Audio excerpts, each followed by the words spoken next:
Hello hi నమస్తే. బాగున్నారా? నేను బాగున్నాను. మీ అందరు బాగుండాలని మనస్ఫూర్తిగా కోరుకుంటున్నాను. ఒక మంచి లైన్ చదివానండి నిన్న బుక్ చదువుతుంటే, భలే నచ్చింది. ఆ లైన్ మీకు కూడా చెప్పాలనిపించింది. మనం ఎవరితో అయినా మాట్లాడేటప్పుడు నెక్స్ట్ ఇంకా మనం ఎప్పుడు ఈ వ్యక్తిని కలవము అనే ఉద్దేశంతో మాట్లాడాలట. అంటే మేబీ ఇదే మన లాస్ట్ మీటింగ్ ఏమో అనే ఉద్దేశంతో మాట్లాడాలట. అంటే లైఫ్ చాలా అన్సర్టెన్ కదా, అందుకని చెప్పి ఏ వ్యక్తితో మాట్లాడినా ఇదే మన లాస్ట్ మీటింగ్ అని మాట్లాడితే ఆ మాట్లాడే ఎఫెక్షన్ కానీ ఆ ఆప్యాయత కానీ అది వేరే లెవెల్లో ఉంటుందట. బాగా అనిపించింది, ట్రై చేసి చూడండి. సరే, ఇవన్నీ ఓకే. ఒక మంచి స్టోరీ తీసుకొచ్చా. మంచి స్టోరీ అని ఎందుకు అంటున్నానంటే, యాజ్ యూజువల్ నేను తెచ్చే మంచి స్టోరీసే ఉంటాయి, మీ అందరికీ నచ్చుతాయి, మీ అందరు షేర్ చేస్తారు కాబట్టి. సరే, ఇంకా ముచ్చట్లొద్దు, మీ టైం చాలా వాల్యుబుల్ కాబట్టి స్టోరీ చెప్పేస్తా.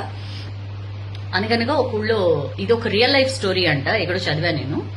ఒక ఫ్యామిలీ, ఒక నార్మల్ ఫ్యామిలీ, ఒక బాబు, చిన్న బాబు, వైఫ్ అండ్ హస్బెండ్ కారులో వేరే ఊరికి వెళ్తూ ఉంటారనమాట. వాళ్ళ ఫ్యామిలీ మెంబర్స్ వాళ్ళ ఇంట్లో ఒక ఫంక్షన్ అయితే, ఒక చిన్న పాప బర్త్డే అయితే దానికి వెళ్తూ ఉంటారు. ఈ బాబు ఇంకా బుడ్డోడు అనమాట, చాలా బుజ్జోడు. అయితే వెళ్తుంటే దారిలో ఒక చోట ఈ వాటర్ మిలన్ పుచ్చకాయలు ఉంటాయి కదా, తర్బూజ్ రోడ్ పక్కన కనిపిస్తాయి అనమాట. ఈ బుజ్జి పిల్లాడు నాకు కావాలని మారం చేస్తాడనమాట.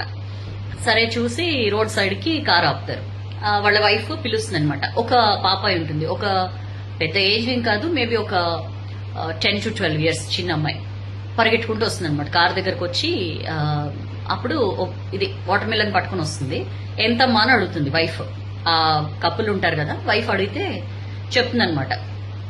50 రూపీస్ అంటుంది. అంటే కాయ 50 రూపీస్ అంటే ఆమె, అమ్మో 50 రూపీస్ ఏంటి, 30 రూపీస్ ఇవ్వు అంటే, భలే ఉన్నారమ్మా 30 రూపీస్కి ఎట్లా ఇవ్వగలుగుతా నేను అని చెప్పి అంటుంది. అంటే సరేలే ఆమె అంటుంది, ఆ పాప అంటుంది అనమాట, 45 రూపీస్ చేసుకోండి మేడం, 50 కాదులే 45కి ఇస్తానంటుంది. అంటే 45 ఎట్లా, నువ్వు మరీ అసలు ఏం తగ్గించట్లేదు అది ఇది అంటే, ఈ లోపల వెనకాల బాబు ఉంటాడు. వెనకాల ఆ బుజ్జిగాడు ఇట్లా చూసి నవ్వుతూ ఉంటాడు అనమాట. ఈ పాప, ఈ చిన్న పాప, ఈ 10-12 years పాప వెళ్లి వాడిని ఆడిస్తూ ఉంటుంది అనమాట.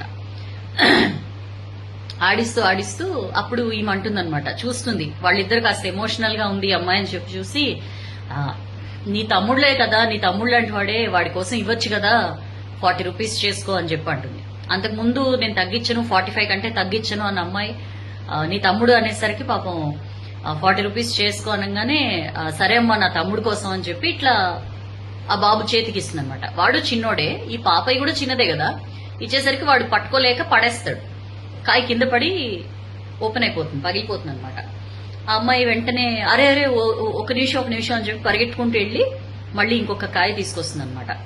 అప్పుడు ఈమె అంటుంది, చాలా హార్ష్ గా అంటుంది అనమాట, ఇప్పుడు ఆ పగిలిపోయిన కాయ కూడా రేటు నన్ను కట్టమనద్దు, నీ తప్పే అది, నువ్వు చిన్నబాబుకి ఎందుకు ఇచ్చావు, నా చేతికి ఇవ్వాలి కదా అని చెప్పంటే, చచ్చా లేదమ్మా, నా తమ్ముడు పడేశాడు, నేను అట్లెట్లా దానికి డబ్బులు తీసుకుంటా, ఇదిగో ఇది తీసుకోండి అంటే, ఆయన డబ్బులు ఇవ్వబోతే వద్దొద్దు సార్, నా తమ్ముడు అని చెప్పి అన్నారు, నా తమ్ముడు అని చెప్పి ఒక చిన్న పాజ్ తీసుకుంటుంది. అప్పుడు ఈ లేడీ అడుగుతుంది అనమాట, ఏమైంది నీ తమ్ముడు అంటే, సేమ్ ఇంత వయసులోనే నా తమ్ముడు చనిపోయాడు, నాకు వాడంటే చాలా ప్రాణం, మీరు నీ తమ్ముడు కోసం ఇవ్వవా అంటే నాకు నా తమ్ముడు ఇలానే అనిపించాడు, వద్దు తీసుకోండి అని చెప్పి అంటుంది. డబ్బులేం వద్దమ్మా తీసుకోండి అని చెప్పి ఈసారి ఆ అమ్మకే ఇస్తుంది అనమాట. ఆమె అబ్బా అనుకుంటుంది. ఈ లోపల హస్బెండ్, అదేం కాదు, అట్లా ఏం కాదు, అలా ఊరుకునేదేం లేదు, ఇదిగో 100 రూపాయలు తీసుకో, 2 కాయలకి తీసుకో అని చెప్పి ఇస్తాడనమాట. అప్పుడు వద్దొద్దని చెప్పి అమ్మాయి రిటర్న్ ఇచ్చేస్తుంది. పైసలు రిటర్న్ ఇచ్చేసిన తర్వాత ఇచ్చేసి వెళ్ళిపోతుంటే ఈమె, ఈ లేడీ ఉంటుంది కదా, పిలుస్తుంది, ఒకసారి డ్రామా అని చెప్పి పిలుస్తుంది. పిలిచి వీళ్ళు వేరే పాప బర్త్డే ఫంక్షన్కి వెళ్తూ ఉంటారు కదా, వాళ్ళు ఒక గోల్డ్ రింగ్ తీసుకెళ్తూ ఉంటారనమాట.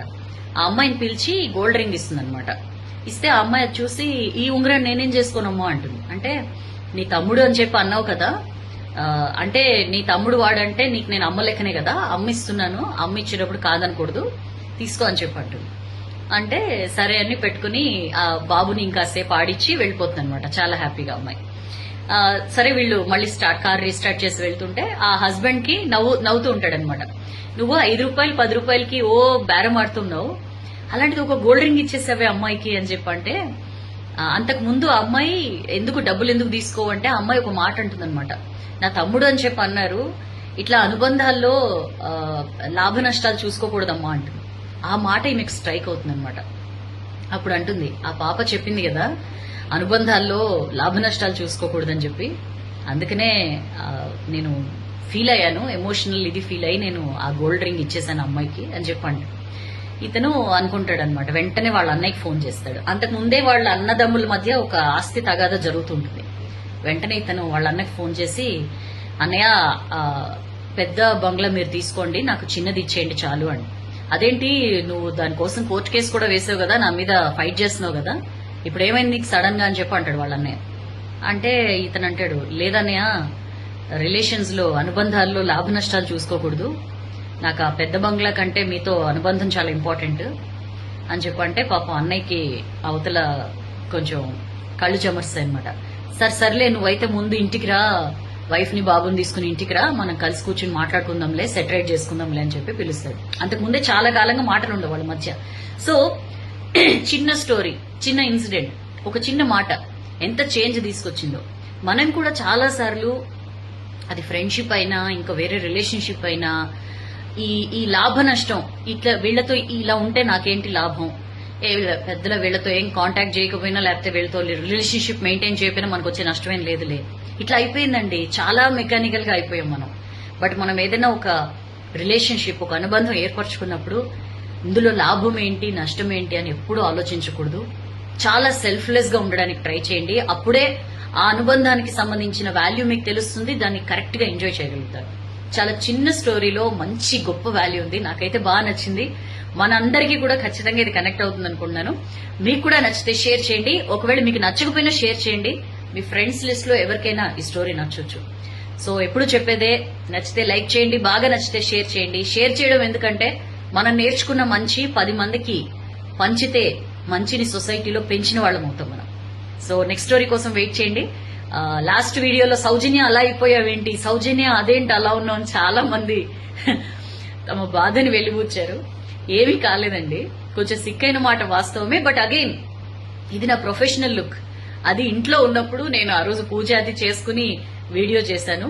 సో కాస్త డిఫరెన్స్ ఉంటది కాబట్టి సౌజన్య అంటే ఇట్లానే టిప్ టాప్ గా కోటేసుకుని ఇలానే ఉంటుందని ఎక్స్పెక్ట్ చేయొద్దు. ఎనీవేస్, మన రూపం కంటే మనం చెప్పే మాటలు విలువైనవి కాబట్టి ఎప్పుడు చెప్పేలాగే నచ్చితే లైక్ చేయండి, బాగా నచ్చితే షేర్ చేయండి. నెక్స్ట్ వీడియో కోసం వెయిట్ చేయండి. షేర్ చేయడం మాత్రం అస్సలు మర్చిపోకండి. పిల్లలకి ఈ స్టోరీ ఖచ్చితంగా వినిపించండి. ఎందుకంటే ఎప్పుడు కూడా రిలేషన్షిప్ లో లాభ నష్టాలు చూసుకోకూడదు అన్న విషయం చిన్నప్పటి నుంచి వాళ్ళకి నేర్పించిన వాళ్ళు అవుతారు. నెక్స్ట్ వీడియో కలుద్దాం. This is Soujanya signing off.